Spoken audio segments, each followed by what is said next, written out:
Welcome back to Scary Bear Attacks. Today's episode takes us to the prestigious Rocky Mountains, to a little town called Ouray.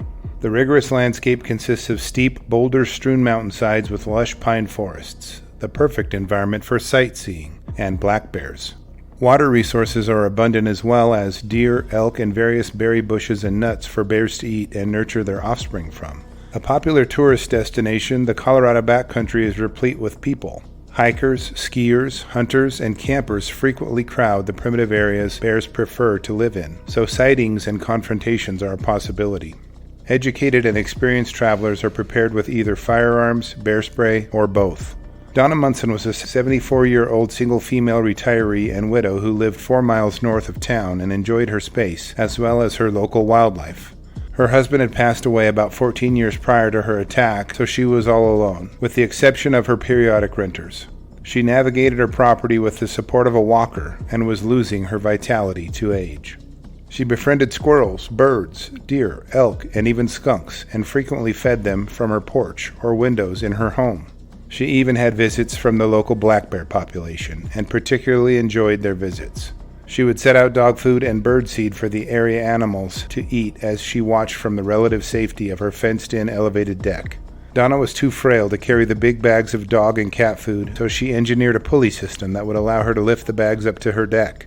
The animals essentially developed into her social interactions for each day, and she believed she understood them and had developed a personal rapport with them.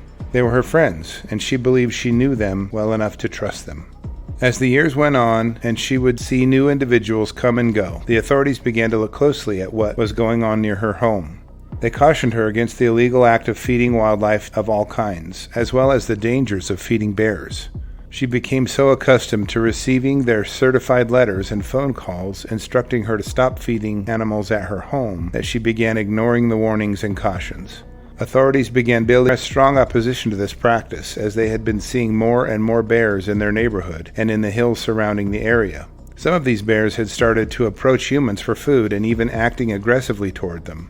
Neighbors reported seeing as many as 14 bears at one time on her property. Donna rented half of her home to several renters over the years and had even been overheard explaining how, when the end comes for her, she would prefer to go out with the bears. Donna was described as a sweet but eccentric animal nut by people who knew her or rented from her. Reportedly, her most recent tenant would not go outside at night due to being surrounded by bears from the area expecting food. Donna fenced in her porch after a renter with young children moved into her attached apartment, but was comfortable without the fencing prior to that. The fencing erected was shoddy at best and would not prevent a determined bear from entry. At one point, the bears became so desperate and demanding that Donna's car window was broken into and her seat was clawed and chewed up so that the bear could reach the french fries she left in her car overnight. Her vehicle had claw marks all over it from the bears, and her garage door was dented and scratched up from the same. About a year after her last renter moved out, Donna was alone in her house and enjoying her animal company as much as she could. 2 of the bears had been in a scuffle outside, and a smaller, younger bear had been wounded. Donna wasn't the type to let nature run its course when it came to her friends, so she spoke with a family member and indicated she had to go because one of the babies had been injured and she had to tend to it. That was the last time Donna spoke with anyone, as her relationship with the bears was about to take a fatal turn. Based on the evidence at the scene, on the evening of August 7, 2009, Donna had taken some food outside with her and was standing near a bear, probably feeding it and talking with it. The rickety fence made of 4x4-inch mesh wire separated her and the bear as she examined its wounds from the fight. It is not clear which bear struck Donna, but at some point a bear reached through the wire and swatted her across the head, rendering her unconscious. The blow lacerated her face and left large hematomas observed at her autopsy. A bear then dragged her from underneath the fence where her unconscious body was consumed by a 400-pound male black bear. Her walker remained inside the fence as a stark clue of the occurrence. The next morning, a local handyman showed up to complete some painting Donna had arranged for him. He saw her consumed corpse and notified authorities.